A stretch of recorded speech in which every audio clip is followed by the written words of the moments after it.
Hi, everybody. Thank you for being here. I really appreciate it. My name is David Plyler. I'm in the music division in the concert office. And I understand that there's a large line of people outside, waiting to get into this lecture. So we'll let them dribble in as they will. But I appreciate you coming out in the rain. Really, it's a nice. It's good to have you here.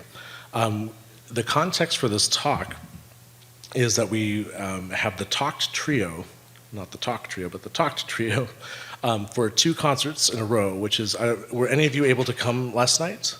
Oh, fantastic. Okay, so you saw a premiere of a new work by Marcos Balter, and I think a regional premiere of a new work by Hilda Paredes last night, along with the classic Ligeti horn trio. And so it was a really great pleasure to be able to hear those new pieces. But one of the nice things about this group of musicians is that they were willing to stay over an extra day, and we'll be performing today the Brahms horn trio alongside the Ligeti trio.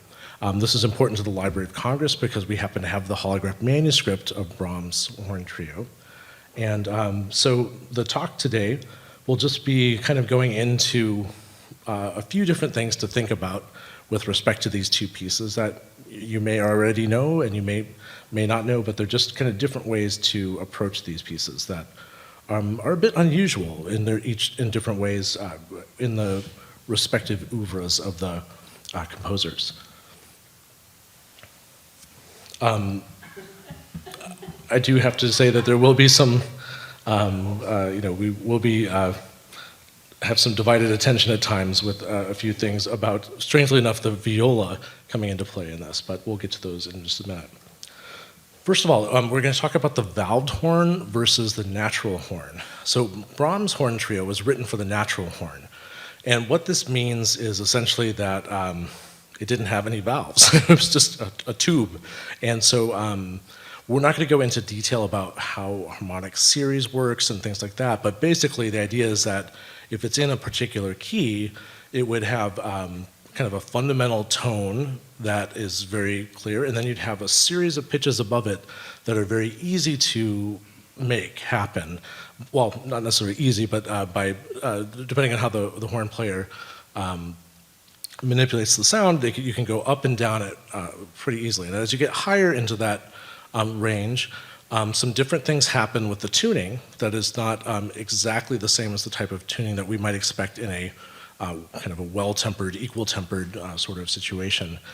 But also the notes get closer together. And so that's why if you have scales and things like that, you'll see them in the higher range, and then you'll see larger things like a 4th or 5th and octaves in a slightly lower range. But they're not, when I say the word quality, I don't mean so much like qualitative, this sound is better than that sound, but rather that the particular qualities of it might be ones that the composer wants to accentuate for tone color, things like that. So that when you're very much in the home key, you hear things that have a very sort of open sound. This might be the same as with a string instrument like a violin or cello. You hear the open string and it has a certain resonance to it. The stop sound of a string instrument is not as different as the stop sound of a horn is, but it's still kind of the same idea in that there's a qualitative difference that composers are very attuned to, especially at the time when pre-valved horns, so they would be very much open to this. So, so Brahms was very pro-natural horn, and he in particular was a fan of the Waldhorn, which is like a forest horn or hunting horn. And in fact, he really did not like the valved horn, and said as much. He had a name for it, and it's kind of a great name in German called the Blechbratsche. And the Bratsche means viola, and Blech that's not what it sounds like that, but it means more like a tin or some sort of alloy or brass. And so this is what he would call it. And just as a quick aside, the Library of Congress happens to have an instrument that kind of fits the bill, and this is the Stroh violin. And we have an example, you can see a picture of it here. It's this strange instrument that was kind of used at the early days of recording when you needed to be able to have a string sound heard and projected in a particular direction in order to capture it. This is kind of an example of it in action. It's unknown if the player's hearing was still intact after the session. And just coming around full circle, the Stroll violin became known as the viol horn. And there's kind of there's an example here of a series of viol horn solos, including the famous Donkey and Driver. But the Belgian violinist and composer Hubert Leonard, he might not have the same mononym status as Beethoven or Cher or something like that, but he apparently did in this viol horn world. Okay, so let's get back to the horns. Here's a new viola joke that I came up with recently and I wanted to share with you. So why are violists afraid of interviews? Because of the Bracha questions. Like the Bracha, gotcha questions. That's one that I'll preserve for my grandchildren. But thank you for indulging me. Okay, so let's get back to the business of Brahms and the horn trio. So Brahms actually loved the viola and he loved the horn. So this is very clear in the writing. So all the joking aside, these are important instruments to actually both of these composers. Brahms wrote 2 viola sonatas. You probably know them late in life. And György Ligeti wrote a viola sonata as well. And I'll reference that in a little while. He wrote that in about 1990 or 91 or something like that, around early 90s. But his horn the Brahms trio dates from 1865, and Ligeti's horn trio is about a century later, so in 1982. So I'm going to go back and forth between these pieces just to kind of show a few points of contact between them, and also some different aspects about them that I find interesting and worth bringing up to you today. So one of the interesting moments that we can see in Brahms' manuscripts, if you're not familiar with them, Brahms has a reputation of being, of somebody who was a perfectionist who would destroy his sketches and early versions of, he had a certain number of, string quartets that he got rid of before he, allowed his first ones to come through or not. And, and that's true, but one of the things that would happen is that you'd find these very funny amendments made to the manuscripts. So one of them here is it says trio for violina, horn, and then it says und pianoforte, and that's crossed out. And then in parentheses we see crossed out ad lib, so like ad libitum, violoncello. So the idea was that he was suddenly thinking, wait, is somebody going to just add a cello in there by chance? And we don't want to have this happen, we don't want to imply that that's what could happen, or that perhaps that cello should take the place of the piano, which of course would be ridiculous, but one doesn't know with a publisher, so you have to be very careful what you tell them to say. And so he scratched out ad libitum and then put in oder, so which means like or, and then put the pianoforte underneath. So the idea was that this was very much written for the horn, but it could also be played on the cello, and one had to do this because if you wanted to sell some music, you wanted to make it so that it was approachable by a broad range of people. And if it's good enough for one, it's good enough for several. And publishers always push this. And of course, Brahms did that in the same. The violists always say that the Brahms viola sonatas, and the clarinetists say that they're the Brahms clarinet sonatas, and they're the same pieces. But there are, of course, they're very qualitatively different in performance. So this is an example of the first page of the Brahms horn trio, and I put in essence because the ES stands for the key of the horn and of the piece, E flat. And so in German it would be S like that. And so that means that the fundamental tones that you're going to hear more prominently are going to be in that E flat harmonic series spectrum. And here's just what the beginning of it sounds like, so you can get a sense of it.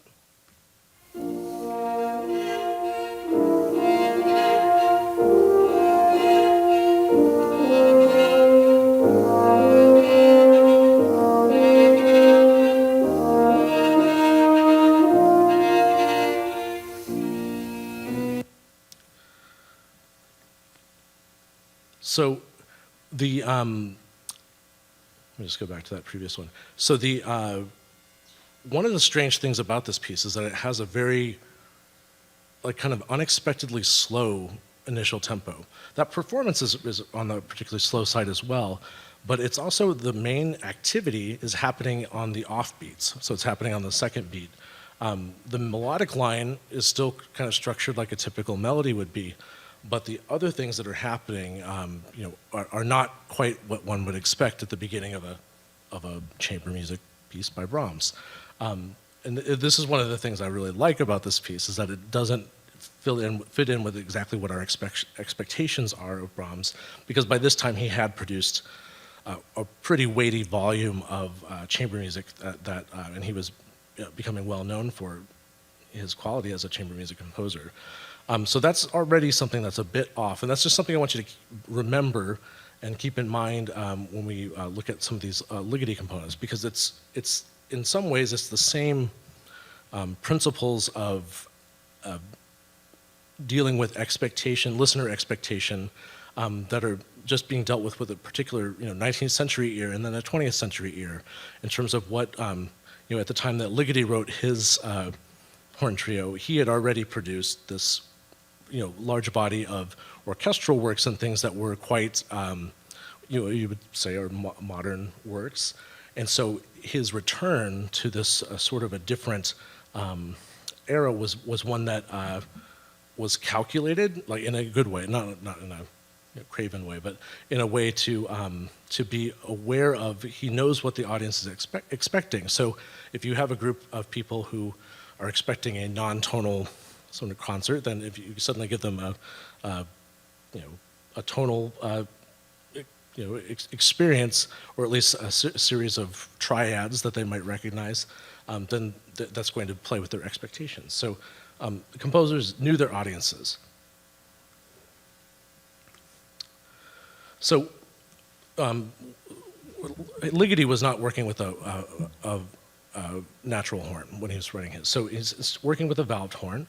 And so what he would do, though, this is just it's a little bit hard to read, it's a little bit tiny here, but what he would do in the instructions is that he would ask the player to play as if playing a natural horn. And so what that meant was that when you emulate a particular keyed instrument using the valves, you could then play in a harmonic series in that region, and it would have this particular tuning that you would get from a natural horn in that region. So, for instance, here you see that horn part is in the top part there, and it says H, which in the German would be the B natural, and it has a bracket over a certain, basically a group of pitches, and some of the pitches have little arrows and things to show that they're not quite the exact pitches that we might expect, but that's because they're part of this harmonic series on the note B. And that fundamental tone of B is much lower, but that's what it sounds like. So this is what it sounds like, just so you can hear what that. It might sound slightly off, depending, or maybe this is you're naturally into this type of harmonic series sound.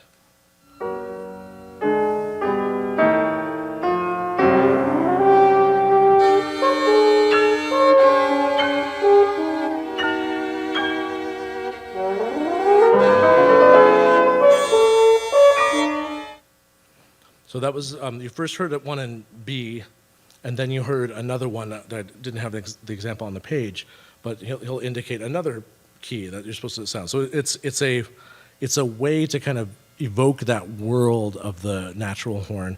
And this is very much out of context, so it might just sound like, okay, that's just some weird scales that we're just hearing on their own. But the idea is that in the context of the piece, they kind of help to evoke a certain sonority that Ligeti wanted. So one thing, I want to play the beginning of the Ligeti for you, and I want you to think about what this sounds like to you.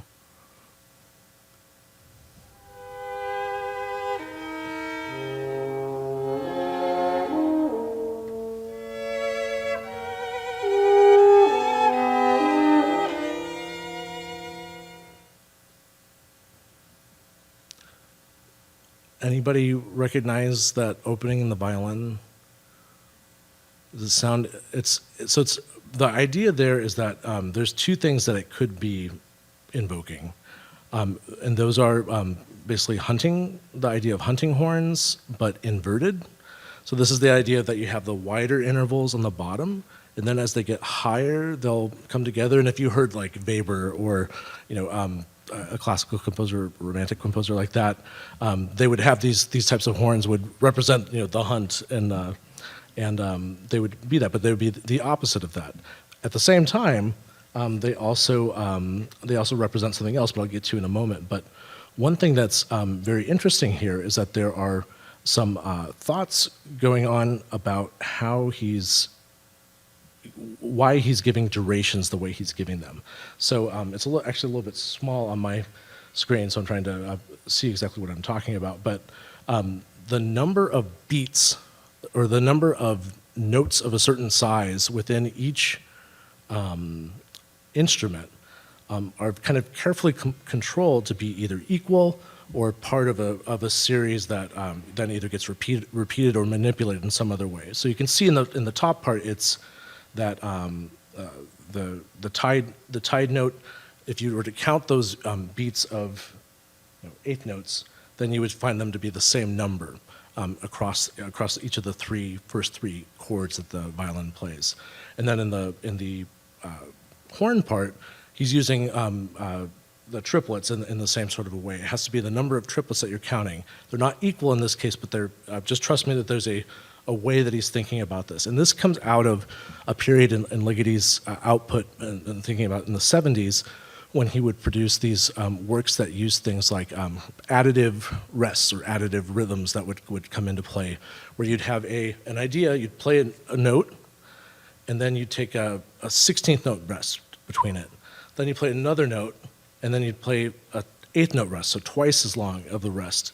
And then maybe you had 3 times as long, but it would be something that would be systematic. And it was a form of minimalism that ended up producing hyper-complex sort of structures. And one of the great examples of this is the first movement called Monument of the 3 pieces for 2 pianos from 1976. Great piece, worth listening to, but it's something where he does something that's like, yeah, you can figure it out. You can just look at the score and just figure out what he's doing. But it's not just like this sort of random thing. It's this calculated idea to create this sort of complexity. But there's something else going on here too. And so again, here's the very beginning. The violin, you'll hear the horn as well.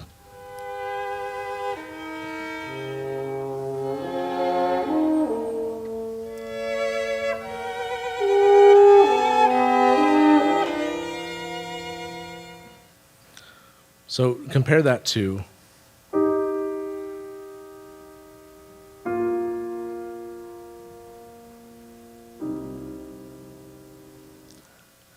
and that what also happens to be the E flat. It goes to C minor there in the downbeat of the second measure there, but that's the Beethoven Les Adieux piano sonata. And to me, this is a very clear reference that's what is being referenced. It doesn't mean that you have to take anything more from that, but there's a very clear horn reference here. And one of the things that makes that very clear is, to me at least, again, everybody's entitled to their opinions, but it was when I finally, at some point in my life, I realized it was I grew up as a pianist, and it was always called Opus 81A. So I thought, all right, well, is there an Opus 81B, or what's the deal? But it took me too long to figure that out, to actually go look into it. And when I did, I was rewarded because, we'll hear that. Here's what it sounds like in the piano sonata. And then when we get to Opus 81B, which is, it's actually a sextet, 4 string quartet and 2 horns.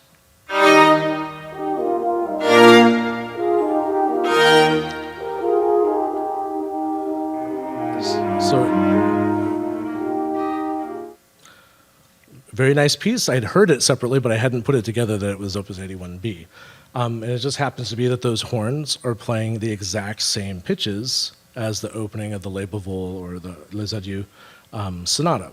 So the horn, Beethoven even gives you the inverted horn call, like as a literal example there. Anyway, so let's go back to the Brahms. The scherzo comes up, and it's a very different kind of music.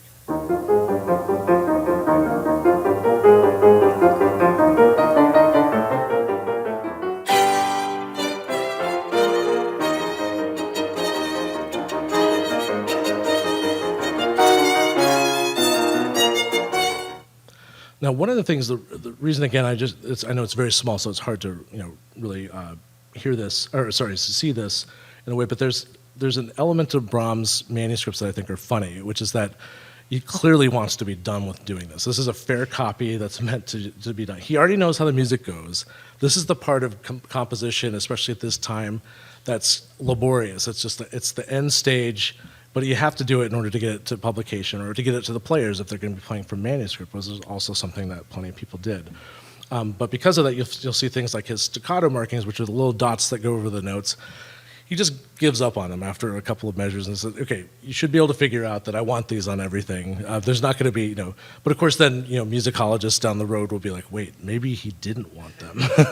And really they're just supposed to be like slightly longer, which, it gives people something to do, and that's this is good. But there's some interesting things that not to digress too much, but there are things that when dots versus dashes, when people are writing quickly. So Brahms was notorious for just writing quickly, and kind of it's a little bit difficult to read. So sometimes they might write something that looks like a long dash, which would be interpreted potentially as a tenuto or a different type of articulation marking.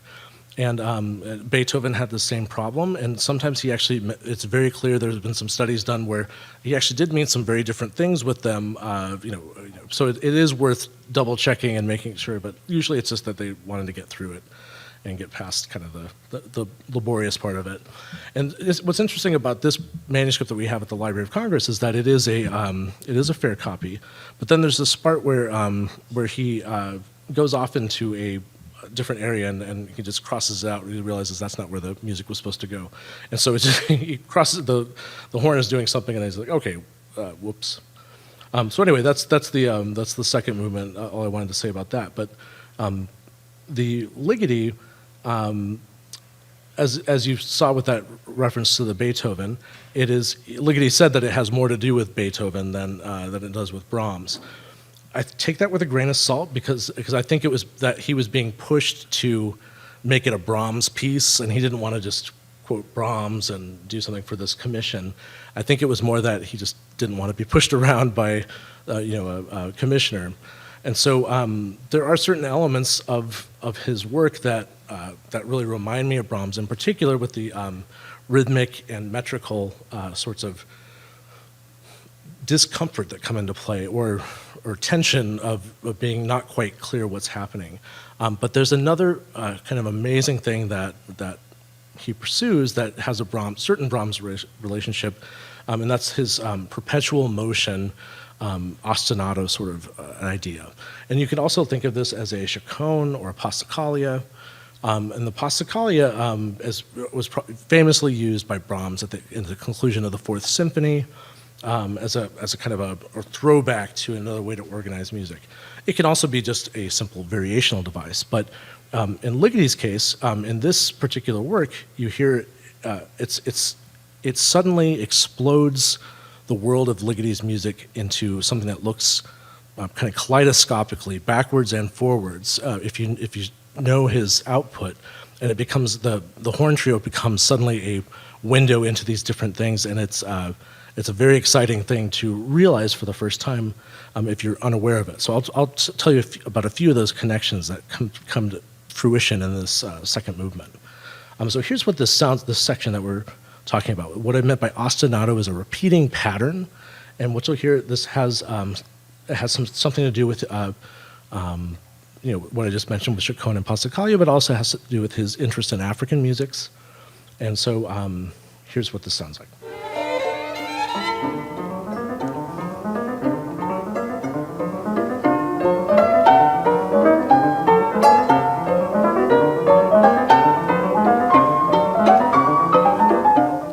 So you hear 1 2 3 1 2 3 1 2 1 2 3 1 2 3 1 2 1 2 3 1 2 3 1 2, and that's the repeating figure, and it does some different things. And there's some melodic stuff happening that is actually quite important, but it has a different. I'll get to that in just a moment. But this actually has its origins, I believe, in a much earlier work of Ligoti's from 1953, I think 1953, called Musica Ricercata. This is a piece that was a solo piano piece, and where basically each movement, the first movement has 2 pitches, the second movement has 3, the third movement has 4, and so forth until the 11th piece has the 12 pitches, chromatic pitches. And so the 7th piece has this very interesting ostinato idea with the left hand. And so we'll just hear the beginning of it, and we'll hear this melody on top of it. And what's interesting about it in the score is that it's mostly a blank score. You'll just see, well, you'll see what I mean.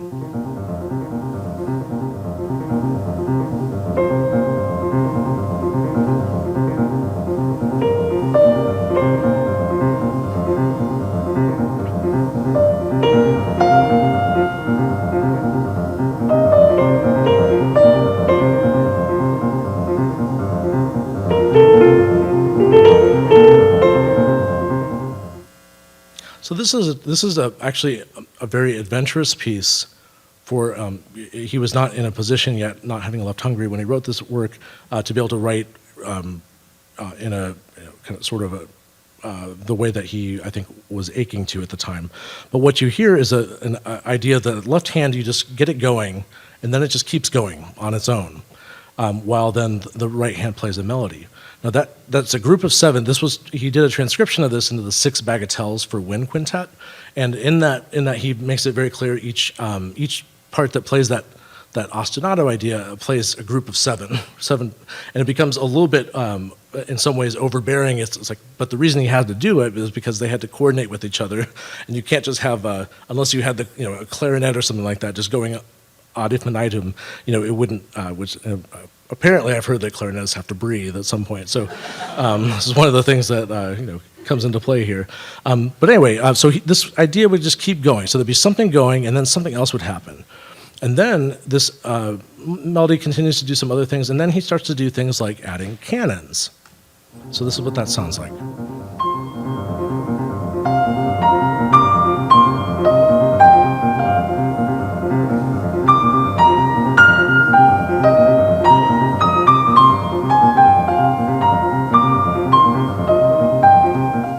So the idea is that he's pulling back on these older ideas about imitative counterpoint and what you can do in a tonal context with an idea like a canon. A canon being basically the same melodic shape happening at maybe a different pitch level after it's already been introduced in another one. This same sort of imitative component is used in fugal writing, but the fugues have some different aspects of them that make them different. But to write a really good canon is actually not such an easy thing, but it was something that earlier composers who were admired tended to be good at. So it was something that Ligeti was playing with as an idea.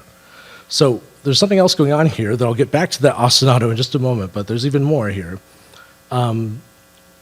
We have that melody that we just heard, and then we have this.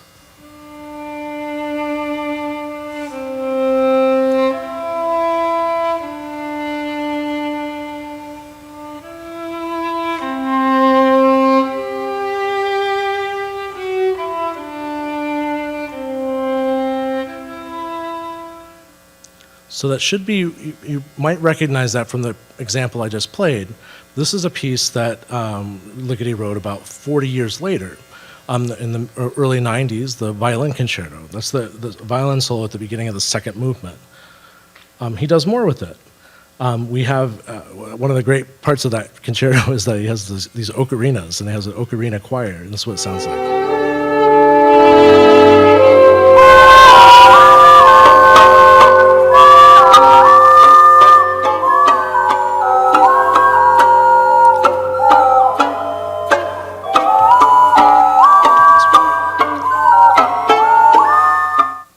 So one of the things I want to make a point about the tuning and stuff that you're hearing is that it's meant to sound different what you're what you're used to hearing. And one of the things that Ligeti does in that particular piece is that he has people tune his a solo violin in the ensemble and a solo violist tune to a high harmonic of a bass, a contrabass. And so what that does is that they'll match the pitch and then they'll tune down in perfect fifths. And what that ends up doing is it's called a scordatura, or an alternative tuning. And it's a slightly off from the rest of the ensemble. And it's a kind of a wonderful idea. And so the idea is that the violinist does this, and then so in practice, the conductor lets the violinist do it, and then you just nod to the violist, and it should work out. That was a viola joke, but that, in fact, Ligeti used that same melody. I'm going to play a little bit of this in a solo viola sonata, which also comes from the early 90s.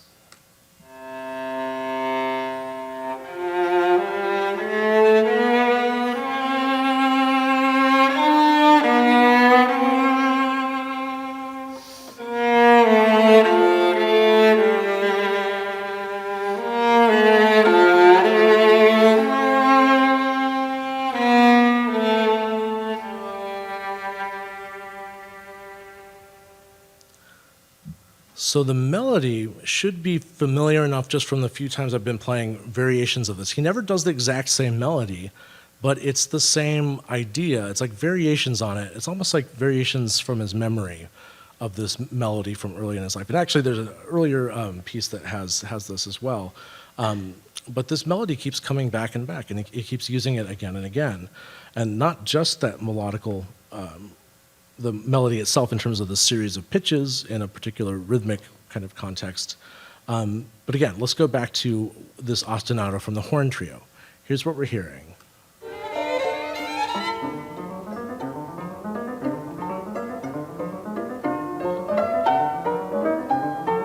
It's just a repeated idea. It just keeps going. And then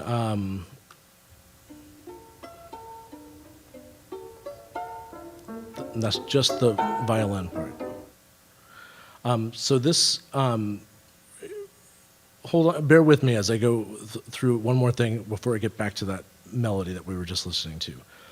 Those scales that you heard, you might, if you know Ligeti's output, you might recognize them from this work.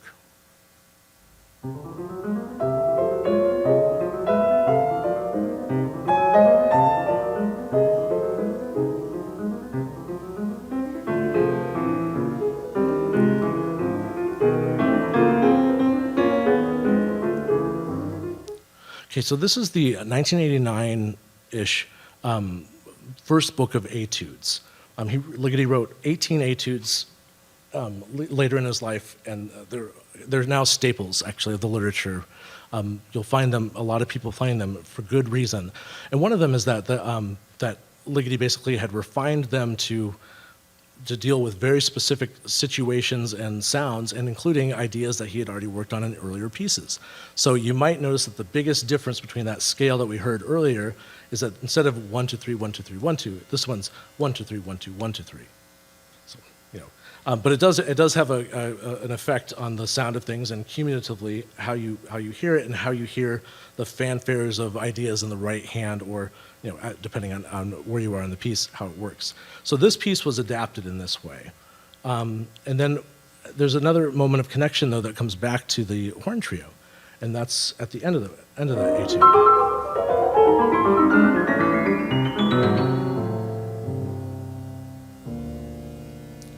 To me, there's an element of the inverted horn call. It's all of a few seconds of thought there.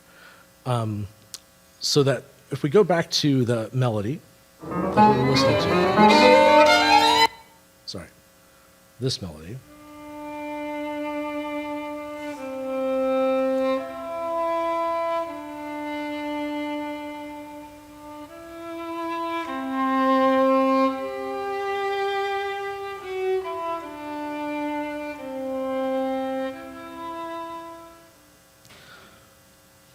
Now I want you to think about that as a contour and not just a melody. It's an idea that exists in some period of time where the shape is something that we can follow and has something that is meaningful.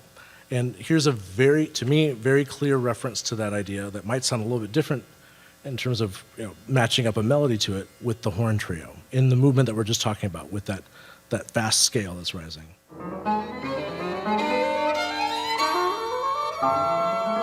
This is the high stuff.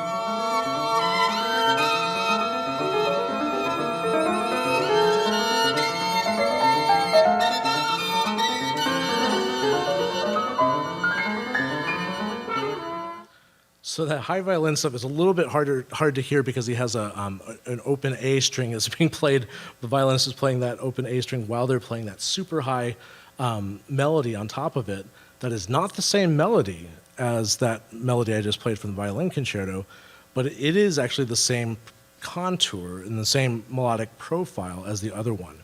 And so, when he, oops, sorry. So this was something that and this was written in the early '80s. It was a melody and an idea, an ostinato idea, and the combination of those two ideas that he would come back to over the course of some, in that case, 40 years, and ultimately over 50 years with other examples from his output. And he would explore these ostinatos and ideas of different types of canons as tempo canons, as other types of elements, not just pitches, that become kind of a part of what he's playing with in the etudes themselves too. And we'll look at that briefly in just a moment. So this is the...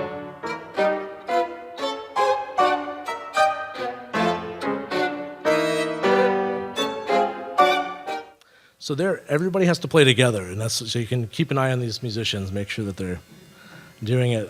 But of course, with Ligeti, that's never going to be the where things end. So this is the beginning of the third movement, and then by the time we get, basically another system or so into the music, it starts to become, it has to be played this way.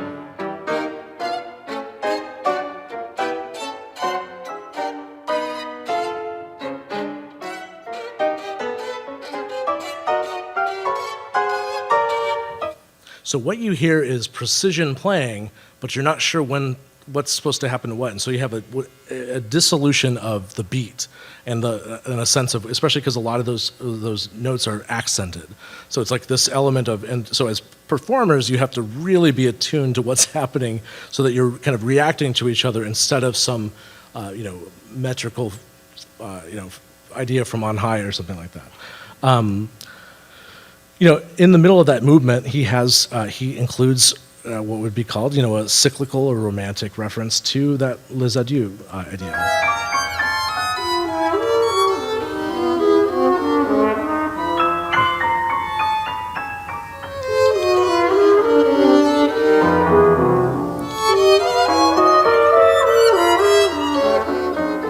If this is your first time hearing the piece, I'm not expecting you to hear that, well, there it is, obviously.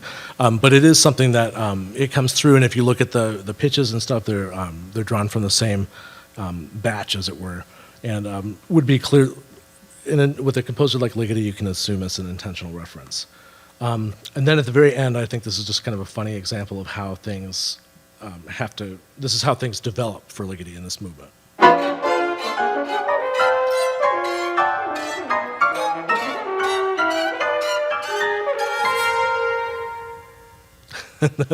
So you should expect them to be completely not together. And if they are together, then you know that they've played it poorly. So you can judge them based on that. But these musicians, it's going to be wonderfully not together. So there's a lot of talk, which I won't get into too much, about Brahms writing this trio as sort of memorial work to his mother, who passed away. And this third movement is, you can feel the weight of the world on Brahms. And so we'll just listen to the very opening and you'll see what I mean.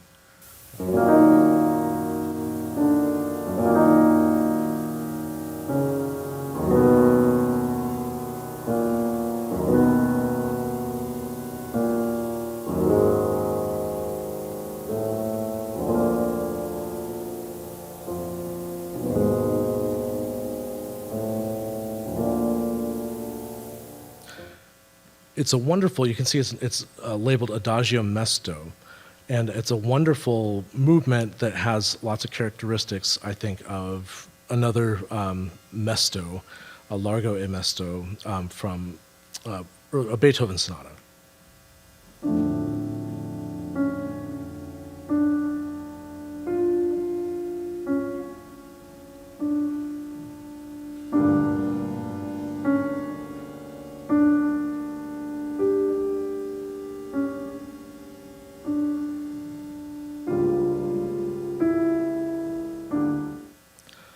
I was joking earlier that I accidentally picked the slowest versions of these pieces, but anyway, the mesto means sadly in this sort of a case, and it's not the most often used kind of a thing. So when somebody like Brahms uses that as an indication, it's usually because he's often considered one of the most historically aware composers, knew Beethoven's music inside and out. So to me, it's very much he would have known this sonata inside out, played it, I'm sure.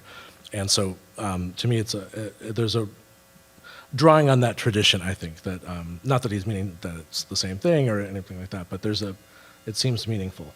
And it happens to be another Beethoven reference here. One quick thought I wanted to mention about the manuscript again is that when Brahms was tired of writing things out, he would just give shorthand. And so you'd have things like, it says like 1, 2, 3, 4, 5, 6. So you just, if there's an idea that's repeated, you just write it out. You don't have to write all the notes over and over again. And that was very useful for composers at the time. Because again, if you just imagine like writing letters longhand, or just, if you really do that, your hand gets tired. And if you're a composer who's on a deadline, which is most composers, to get something finished, then it becomes critical to be able to have some shortcuts that other people can understand.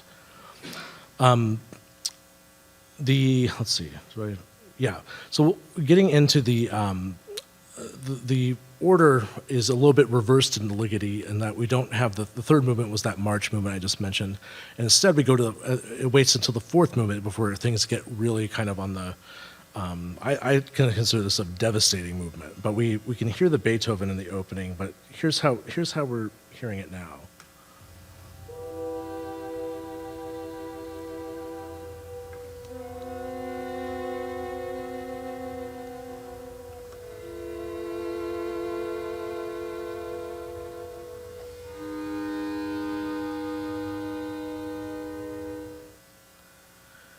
So that high note in the horn is a B, and that first chord is an E minor chord.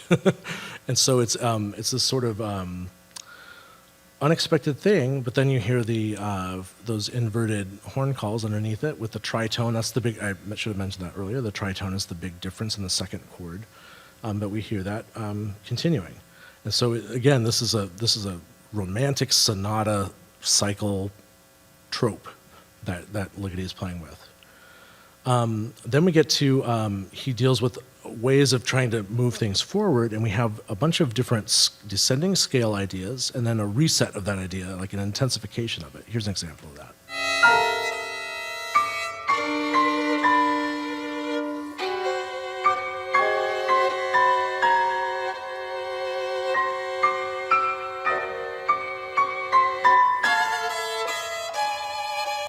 This gets increasingly frantic as we get going. Here's a little bit more.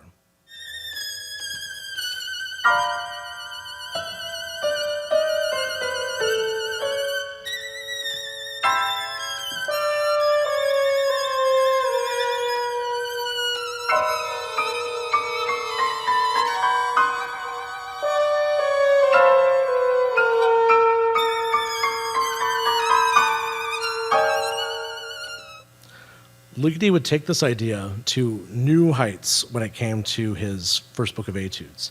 To me, this is very clearly related to the sixth etude from the first book, which is Autumn in Warsaw. And here's the beginning of it, and I'll play the ending of it too.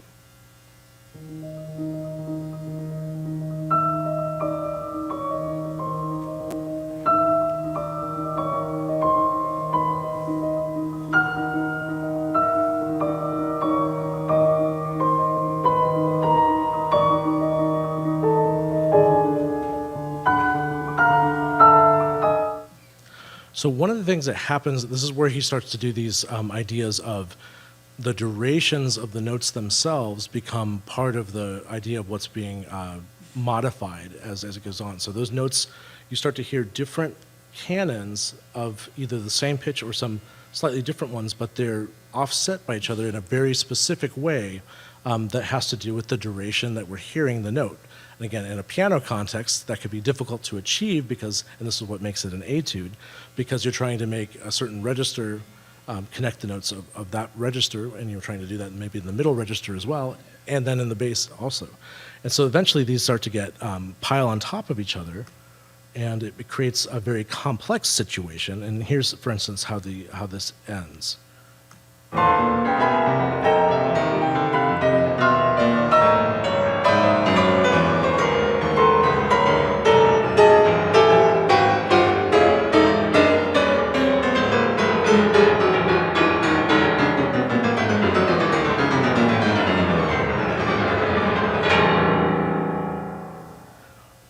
And yeah, one of the wonderful, I mean, these pieces are amazing. And one of the things that's incredible about it is that the piano should not have enough notes to do that.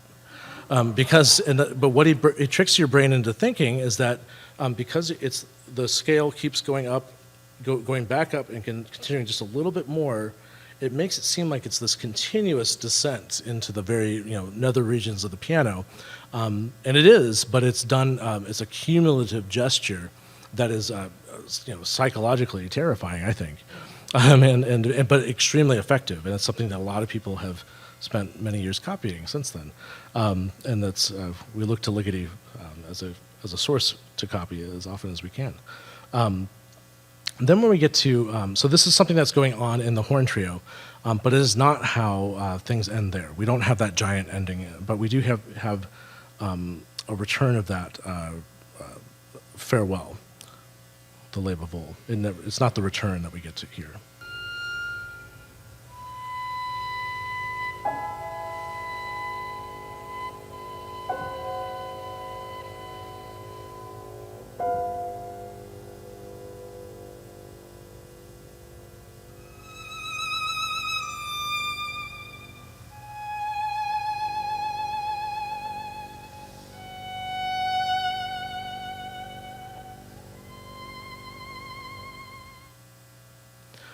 And it continues just a little bit longer.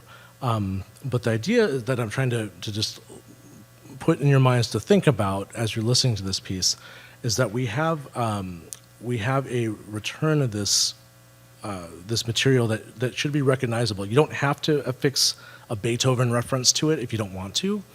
Ligeti may not have, except he happened to talk about Beethoven when he was talking about this piece, and happened to be one of his most famous openings, in the piano literature. So I kind of think he was meaning it, but you don't have to. But you can still recognize that material as being something that's returning in a particular way, and that the music that he's writing here is something that is referring back to his early days, at least some 30 years prior.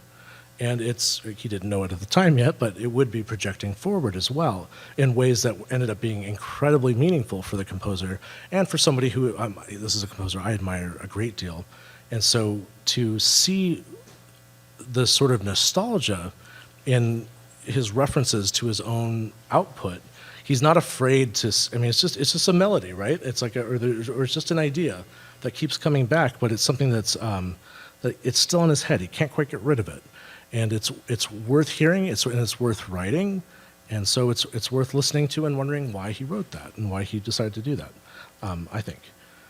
So what happens with Brahms? There's a sort of body song associated with this. I won't get into the words there, but he takes a different approach to it has a more classic finale.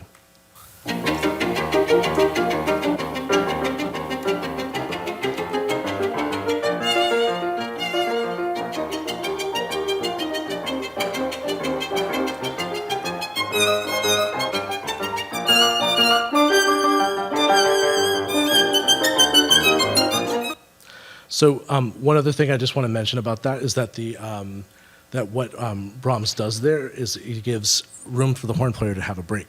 This is also important. Ligeti does that as well. There's places where it's just violin and piano. And it's also a great textural change, but it's also a chance to give them, these are real chop killers, as they say in the brass world. So you don't want to destroy the mouth of your horn player. It's a physically demanding endeavor. So again, what happens here? Oh no, Brahms left out the whole piano part. Oh no, it's just that he had in the previous page, just like I was saying earlier, he just puts like just keep going kind of the same way that you were, copyist, and then so it'll hopefully he had faith at that point that the publisher would understand what he was talking about. So I spelled it O-H-N-O, and I just have to say this about that pun, which was not very good.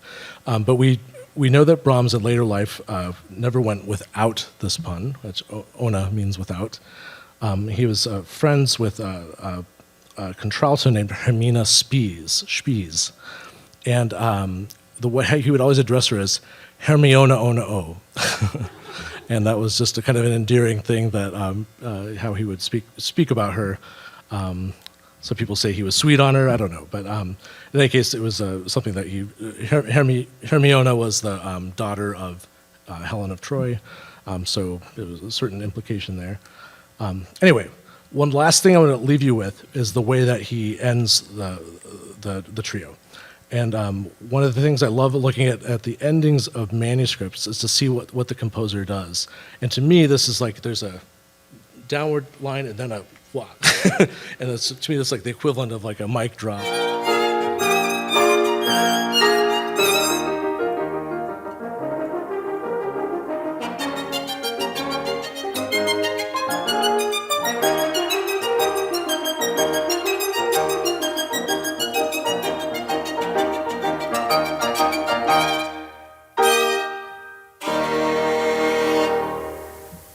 And then he goes, so it's always fun to look at the way that they exit the playing, the field there. Anyway, thank you very much for listening to me talk about these things, and enjoy the show. It's going to be great.